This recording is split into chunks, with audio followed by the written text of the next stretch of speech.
The Honourable Member for Ajax Pickering. 6. Registration facilitates proof of possession of stolen and smuggled firearms and aids in prosecutions. Previously, it was very difficult to prove possession of illegal firearms and rifles. 7. Registration provides better information to assess an investigation of thefts and other firearm occurrences. 8. Recovered firearms can be tracked to the registered owner using firearms registration information. 9. Registration is critical to enforcing licensing. Without registration, there is nothing to prevent a licensed gun owner from selling or giving an unregistered weapon to an unlicensed individual. 10. Illegal guns start off as illegal guns. Registration helps prevent the transition from legal to illegal ownership and helps to identify where the transition to illegal ownership occurs. So, Madam Speaker, again, look at the overwhelming body of evidence as to what important tool this is for police.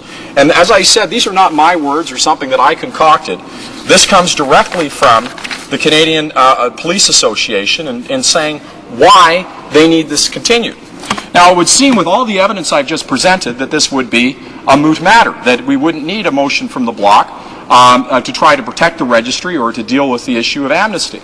I think most reasonable people looking at that overwhelming body of evidence would realize that any wedge or distinction was really just manufactured. And in fact, that is the case. The Conservatives, instead of abiding by this overwhelming information and working with law enforcement officials and with legitimate gun owners to make sure the program works as effectively as possible, are trying to get rid of it.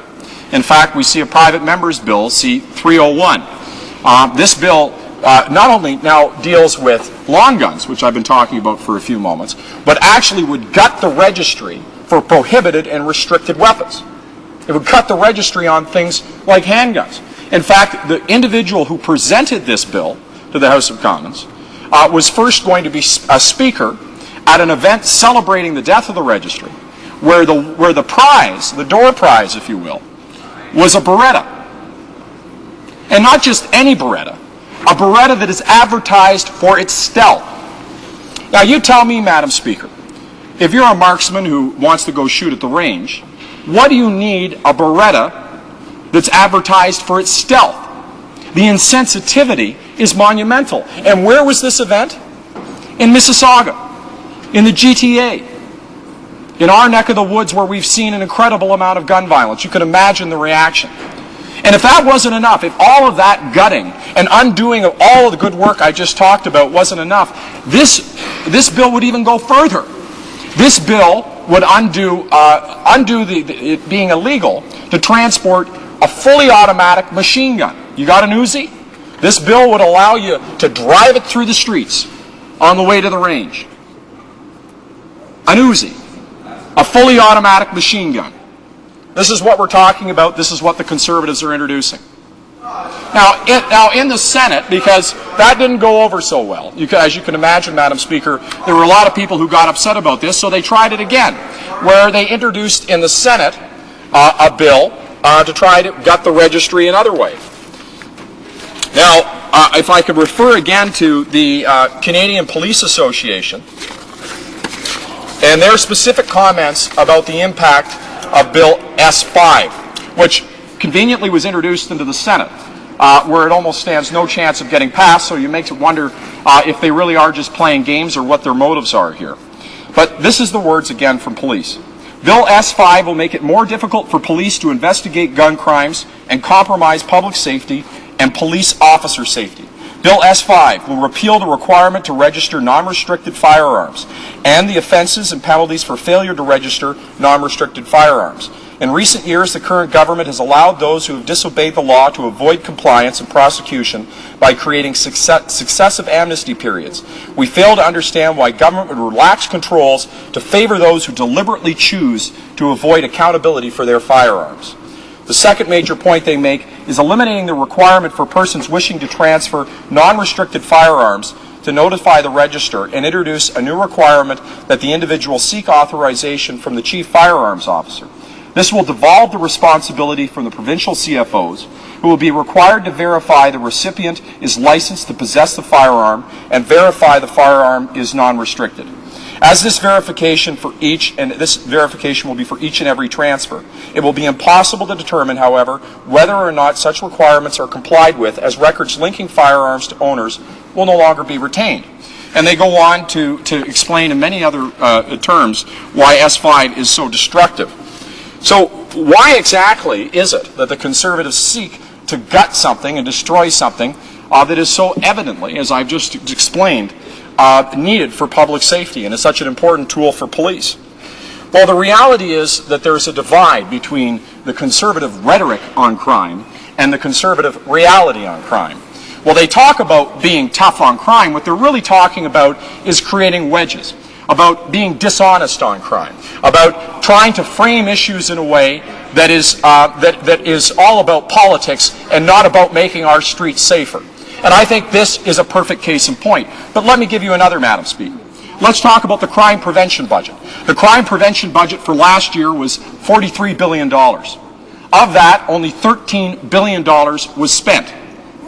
Now, you talk about being tough on crime, and yet you underspend that budget by over half.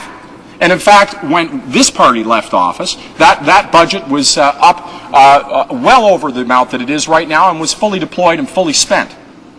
And when you talk about going to ending things like the 2-for-1 remand credit, which we support, and yet they're not doing anything with respect to addiction in correctional facilities, so it's just creating a deadly cycle of people coming back in and out of the system.